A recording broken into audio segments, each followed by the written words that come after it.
నమస్తే. నేను మీ కుప్ప పద్మిని. ఇన్నాళ్ళు మీ సపోర్ట్‌ని నాకందిస్తూ, మీ ప్రేమని నాకందిస్తున్న ప్రతి ఒక్కరికి కృతజ్ఞతలు. ఇప్పుడు చూడబోతున్న ఈ వీడియో కూడా ఖచ్చితంగా మీకు ఉపయోగపడుతుంది.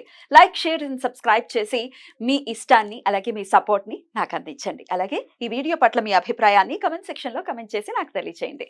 నమస్తే. నమస్తే. Welcome to our channel. నేను కుప్ప పద్మిని. ప్రస్తుతం మనతో పాటు ప్రముఖ ఆధ్యాత్మికవేత్త, వాస్తు జ్యోతిష పండితులు, లలిత ఉపాసకులు, వాస్తు జ్యోతిష శిక్షణ నిపుణులు బ్రహ్మశ్రీ నానాజీ పట్నాయక్ గారు మనతో పాటు ఉన్నారు. మాట్లాడదాం. సార్ నమస్తే సార్. శ్రీమాత్రే నమః.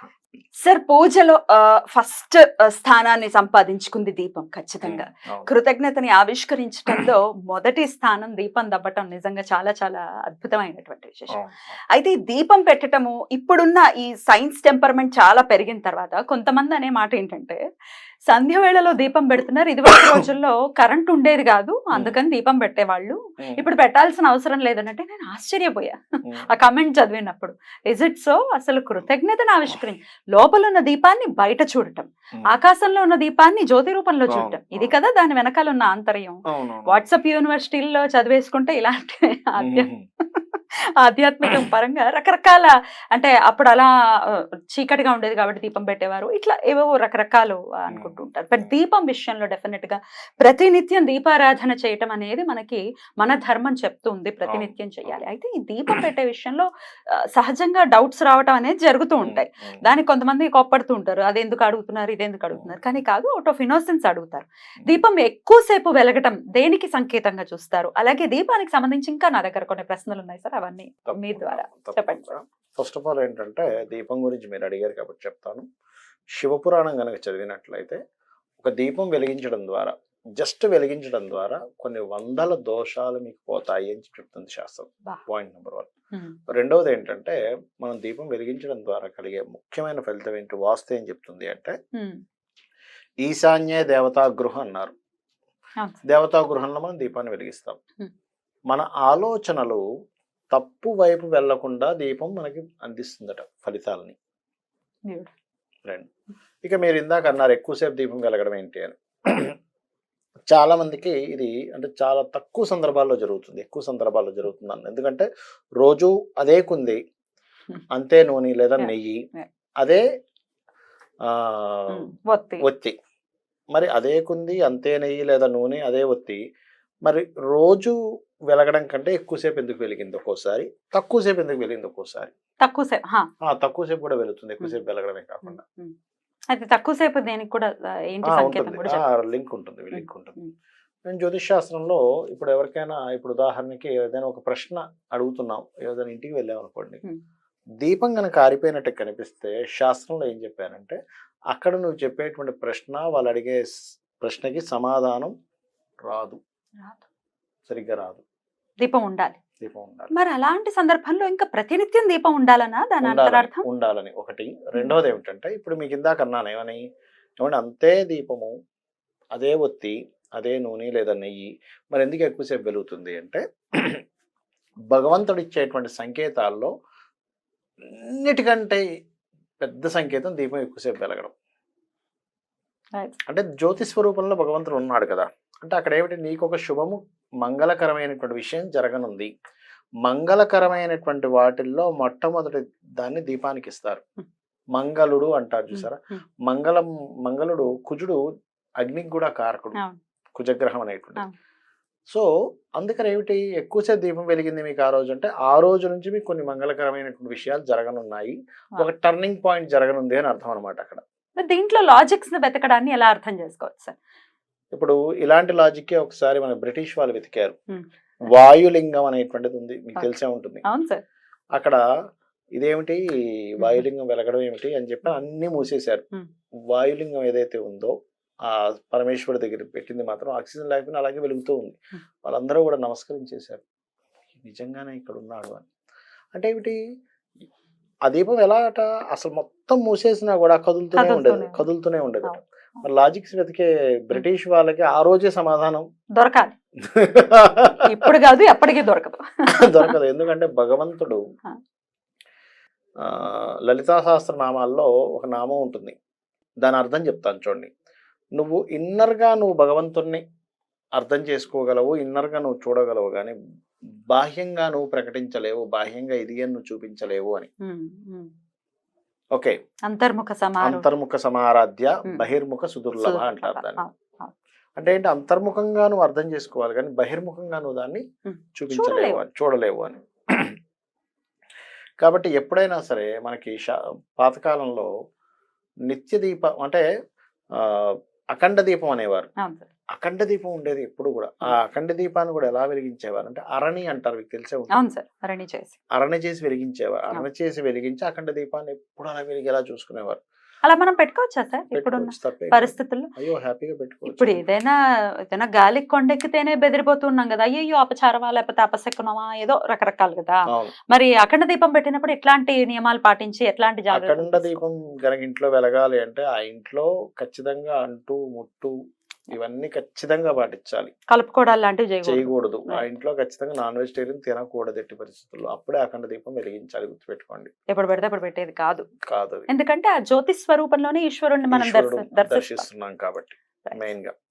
అయితే మనకి ఏవైతే ఈ శకునాలు ఎలా ఉంటాయో దీపం కూడా అదే రకంగా మనకి చూపిస్తుంది అన్నమాట, చాలా స్పష్టంగా. ఈ ప్రశ్న నేను ఇప్పుడు అడగడానికి గల కారణం, నేను ఆల్రెడీ భానుకోటేశ్వరి గారితో మాట్లాడాను ఇదే టాపిక్. మా ఇంట్లో నాకే జరిగింది సార్. ఒక 2 వారాల క్రితం ఇంతే కుంది, ఆ కుందిలో వేసిన నెయ్యితో పెట్టిన దీపం. నెయ్యి తొందరగానే ఎగురుతం అయిపోతుంది కదా, మీకు చెప్పానా నేను? ఆ రోజు నాతో చెప్పారు, నాతో గుర్తుంది నాకు. అంతసేపు వెలగడమే. సాయంత్రం వచ్చి నేను సాయంత్రం ప్రతినిత్యం విష్ణు సహస్రనామం చదువుతాను. రాత్రి 9ంటికి వెళ్తే దేవుడి గదిలో ఇంకా వెలుగుతుంది. పొద్దున్న ఎప్పుడో 9ంటికి పెట్టిన దీపము. జనరల్ గా మా ఆయనే చేస్తారు పూజ, కానీ ఆ రోజు నేను చేశాను. తనకి ఏదో పని ఉండి పొద్దున్నే ఆఫీస్కి వెళ్ళిపోతే నేను నా పని అయ్యేసరికి నేను దీపం పెట్టేసరికి 9 అయింది. 9ంటికి పెట్టిన దీపం 9 దాకా వెలగడం ఏమిటి ఈవినింగ్? నాకు అర్థం కాలే. నేను అంత కన్ఫ్యూజన్ లో నేనేమంటున్నానంటే, నాకు చిన్న పాప కదా, 3 ఏళ్ల పాప, దాన్ని అడుగుతున్నాను నువ్వు వెలిగించావా అని. తర్వాత మళ్ళీ స్పృహలోకి వచ్చి ఇది వెలిగించడం ఏమిటి, దీనికి ఏం తెలుసు అనుకున్నా. మా అమ్మగారు ఉంటారు, మా అమ్మగారిని అడిగితే లేదు నేను వెలిగించలేదు, అది వెలుగుతుంది, నేను చూసాను, 6ంటికి కూడా చూసాను వెలుగుతుంది. అదేమిటి పోనీ మళ్ళీ వేసావా వడ్డిచ్చావా నెయ్యి అంటే, లేదు నేనేం వేయలేదు అన్నాను. ఇదేమిటి ఇంత వెలగా, నాకు అసలు అర్థం కాల. అది ఒత్తి మహిమ, నెయ్యి మహిమ, దీప మహిమ, ఈశ్వర మహిమ ఎలా? లేదు, జ్యోతి రూపంలో భగవంతుడు ఉంటాడు. మీకెందుకు, మనకి కైలాస్ లో అదేదో టెంపుల్ ఉంటుంది, 6 నెలల పాటు కంప్లీట్ గా మొత్తం మంచు కమ్మేసిన దీపం వెలుగుతూనే ఉంటుంది. అమర్నాథ్ దగ్గర వెలుగుతూ ఉంటుంది. అది ఈశ్వర కృప. ఈశ్వర కృప అంతా కూడా అద్భుతం.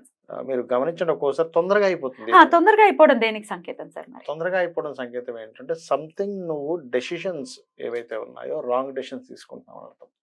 ఎలా మనం కన్సిడర్ చేయొచ్చు ఇది తొందరగా అయింది లేకపోతే ఇది తొందరగా? రెగ్యులర్ గా మీకు ఒక టైమింగ్ ఉంటుంది కదా, మా దీపం గుందిలో ఖచ్చితంగా నిండుగానే వేస్తారు నూనె. మీరు రెగ్యులర్ గా చూస్తూ ఉంటారు, కామన్ గా చూడండి, మనం ఉదయం పూజ చేసినప్పుడు 11-12 గంటలకి ఆ టైం కల్లా ఆల్మోస్ట్ కొండెక్కుతుంది. సర్వసాధారణంగా అయితే పొద్దున్న అయితే మధ్యాహ్నం వరకు, రాత్రి వరకు ఉండదు సర్వసాధారణంగా. మీరు ఇందాక చెప్పారు, అదే ఆశ్చర్యకరమైన విషయం. ఎందుకంటే డబల్ కంటే ఎక్కువసేపు, అంటే దానిలో ఉండవలసిన నూనె ఇంకా డబల్ ఉండాలి, కానీ అంత లేదు, ఎందుకంటే అంతకంటే ఎక్కువ పట్టదు. ఇంతే సార్, ఒక స్పూనే పడుతుంది. అంటే దాని అర్థం ఏమిటి, ఈశ్వరానుగ్రహం ఉంటేనే అది అలా జరుగుతుంది, అక్కడ ఒక శుభ ఫలితం జరగనుంది అని అర్థం. ఒక్కొక్కసారి ఏమైపోతుంది అంటే ఒత్తి కింద దాకా వచ్చేసి మొత్తం కాలిపోయి ఆరిపోతుంది, తొందరగా ఆరిపోతుంది. దాన్ని ఎలా చూడొచ్చు సార్? మొత్తం ఒత్తి ఘృతం అవటం ఏంటి? అది కంప్లీట్ గా అంటే ఒత్తి మొత్తం కాలిపోయింది అనుకోండి, సంథింగ్ మీరు ఈ మధ్య కాలంలో తీసుకునేటువంటి నిర్ణయాలు ఏవైతే ఉన్నాయో కంప్లీట్ రాంగ్ డెసిషన్స్ తీసుకోబోతున్నారు అని అర్థం. అది శకునాలలో వాటిని దానిగా తీసుకుంటారు. Right sir. అయితే ఇప్పుడు మీరు ఒక్కొక్క టైం తెలుస్తుంది మనకి అంటున్నారు. నాకే నా ఎగ్జాంపుల్ చెప్తున్నాం, అలాగే ఉంటుంది చాలా మంది ఇళ్ళల్లో. నాకు ఒక 6-7 సెట్స్ ఆఫ్ కుందులు ఉన్నాయి సార్, ఒక్కొక్కటి ఒక్కొక్కలా ఉంటుంది. ఒకటి చిన్న కుందు ఉంటుంది, ఒకటి చాలా పెద్దది పెడుతూ ఉంటా. ఒక్కసారి శుక్రవారాలు అయితే ఎక్కువ పెడుతుంటా, అది ఎక్కువసేపే వెలుగుతుంది కదా. మరి చిన్న కుందులు అయితే తొందరగానే. అదే నేను చెప్తున్నా కదా, పెద్ద కుంది పెట్టారు ఎక్కువసేపు వెలిగింది, దాని గురించి లాజిక్ ఆలోచించక్కర్లేదు. కానీ రెగ్యులర్ గా ఒక సైజ్ కుంది చిన్నది పెట్టినా సరే ఎక్కువసేపు వెలిగిందంటే దాని అర్థం ఇది అంటే. అదే, కానీ తక్కువసేపు వెలిగింది అనేది ఎలా క్యాలిక్యులేట్ చేసుకోవాలి అని అంటారు?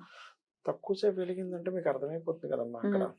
అంటే మనం అంటే ఒక్కొక్కసారి కొన్ని జనరల్ గా కొన్ని చేసే మిస్టేక్స్ ఉంటాయి, ఒత్తి సరిగా పెట్టరు కొంతమంది.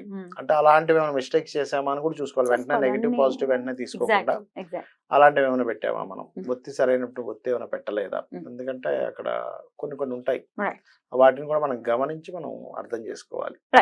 ఇక దీపంలో నుంచి ఒక్కొక్కసారి ఒక రకమైన శబ్దం కూడా మనం అబ్జర్వ్ చేయొచ్చు, అదేదో నీళ్లు పడితే చిట్పట్ చిట్పట్ అనడం కాదు, ఒక చిన్న ఒక జ్జ్ అనే సౌండ్ ఏదో వస్తుంది, దాన్ని ఏంటి సార్ దాని అర్థం ఏంటి?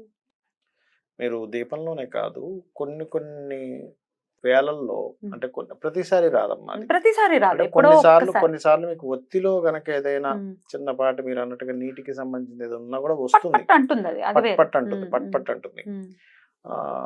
మీరు సూర్య భగవానుడిలో కూడా ఒక శబ్దం ఓంకార శబ్దం వినిపిస్తుంది అంటూ గమనించండి. అంటే ఏమిటి, ఏదైనా ఒక జ్యోతి కానీ సూర్య భగవానుడు కావచ్చు, ఏదైనా ఒక జ్వాల ఎక్కడైనా వెలుగుతుంది అంటే ఆ శబ్దం ఏదైతే వస్తుందో ఆ శబ్దము మనము నార్మల్ శబ్దం అని తీసుకోవడానికి లేదు, అక్కడ భగవత్ స్వరూప సంబంధించినటువంటిది మనం అర్థం చేసుకోవాలి. రైట్, మనకి ఆ శబ్దం అని రావటం అవన్నీ కూడా అది ఈశ్వర కృప అనే అనుకోవాలి.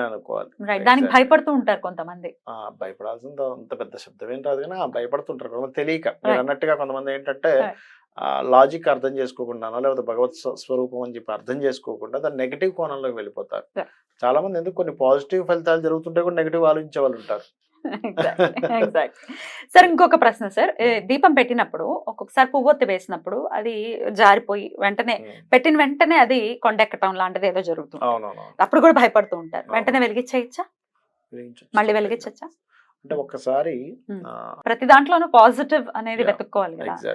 రైట్ సార్, అంటే సంకేతం, అంటే భగవంతుడు నీకు నువ్వు ఈ విషయంలో జాగ్రత్తగా చూసుకో అని చెప్పే సంకేతం, నీకు ఒక గుడ్ లక్ రానుందని సంకేతం, నువ్వు జాగ్రత్తగా చూసుకోను అమ్మవారు స్వరూపంలో ఆ యొక్క విషయాన్ని మనకు తెలియజేస్తుంది.